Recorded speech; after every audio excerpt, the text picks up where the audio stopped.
si Dolia na mamili kung sino kasi kahit sino dyan pwede niyang... To you by 0-1. Exactly. And samantala si Chano dito, no? Parang napabalik niya ata si Long for some reason kasi libre yung lane dito sa may baba. No? Oo, napatay niya si Long. Si Aoi. Napatay niya si Aoi. Yun yung first blood. And then, nasa ilalim na ng Torre. So, most first kill. Naabot niya kasi may knockback din yun. Pupunta na agad together with the Temple. May stun, si Yamichi, delikado. May Sprite pa na inabot sa kanya. At hindi na nga inabutan ng bukas pa. Getting 2 kills on the board right now pero may nangyayari pang clash dito sa may bandang river.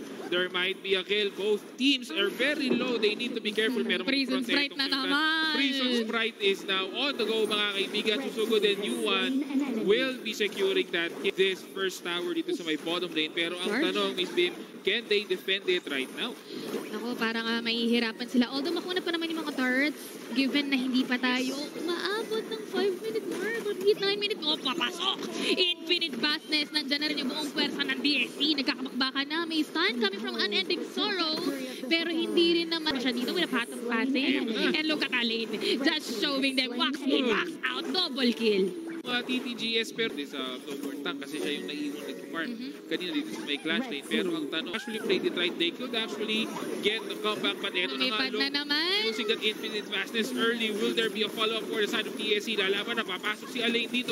They will focus on the lane. Pero on the other side, it's gonna be a grand killing. Ito si Flowborn Tank at buhay pa nga. Chano, iniisa-isa yung backlane ng TTGS pero magbaback na itong TTGS. 1-to-1 trade in favor of DSC simply because they were able to push the tower kahit na ang naging kapalit noon yung pagkamatay dito ni Elia. nung kanilang Alin.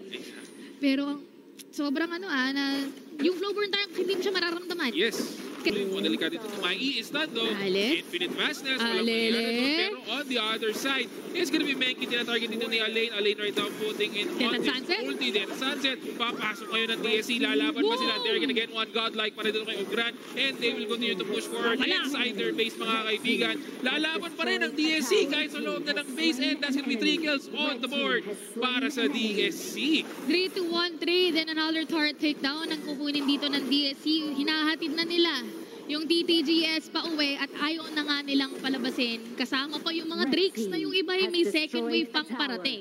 Ang nahihirapan dito, yung TTGS, ang gandang ginagawa dito ni Diada, he's able to survive. Tapos gamitin yung ultimate na tumatama naman sa mga kampi niya. Pero kasi ang mangyayari, wala silang damage. Yes, and on the other side naman, yung damage ng kabila ay sobrang sakit na. To the point na kahit tamaan sila.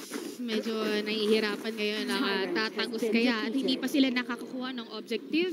Tyrants, 2 Tyrants already secured para sa side ng DSC. Talagang savage love yung pinapakita nila dito. TikTok talaga malala.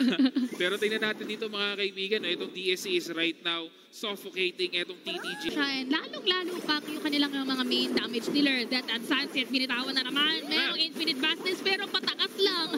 Yung ibang mga miyembro ng DSC nagwawala. 2 miyembro na ng TTGS ang tumumba. Samantalang Menki, kung hindi na makakaligtas pa, 3-man down and the triple kill coming from DSC XE. Pero mapapa-XOXO na yata sila dito. Dahil naka-crystal lock na sila.